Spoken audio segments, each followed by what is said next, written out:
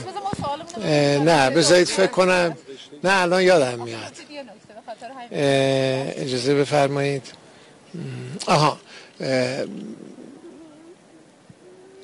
با تصویب هیئت دولت، آخه من باید خودم هم یه سانسور کنم، بعضی چیزها رو بگم بعد برم جواب خیلی ها رو بدم. ما هر دفعه با شما صحبت میکنیم واسه همین 4-5 جلسه نمیاییم دیگه، باید برین جواب خیلی ها رو بدیم. تلفن رو میز آقای رئیسی قطع نمیشه، همه زنگ میزنن چرا زرقامی اینو گفت. حالا ما چیزی نگفتیم که، حالا مثل بچه آدم میایم میریم، همراهیم با همه، همسویم جا. حالا توجه شما رو به مناظره 2 تا مشنگ جلب میکنیم که اگر شما فهمیدید چی میگن به ما هم بگید. اسم اون گفتمان اسلامیسمه و این گفتمان که از قضا به شدت زنانه است که تو اون لحظه تجلیش امام خمینیه. نکته خیلی باحالی جالبیه که امام خمینی یک کاراکتر لطیف زنانه، یک نورانیت و یک روحانیت رو داره با خودش در واقع تداعی میکنه که آنتاگونیستش یک شاهیه با اپراتس‌های سکیوریتی اجازه بده. خب اینو که خودت هم قبول نداری. چرا؟ صبر کن. یه شیفتی رخ میده. خودت داری میگی چون خمینی مذکرتر بود جای شاه نشست. صبر کن اجازه بده. خودت داری میگم که شیفتای خیلی ظریف رو دقت نمی‌کنی. آخر عاقبت اپوزیسیون های دستساز و قلابی رو هم از زبون یکی از لابی‌های آخوندا بشنوید.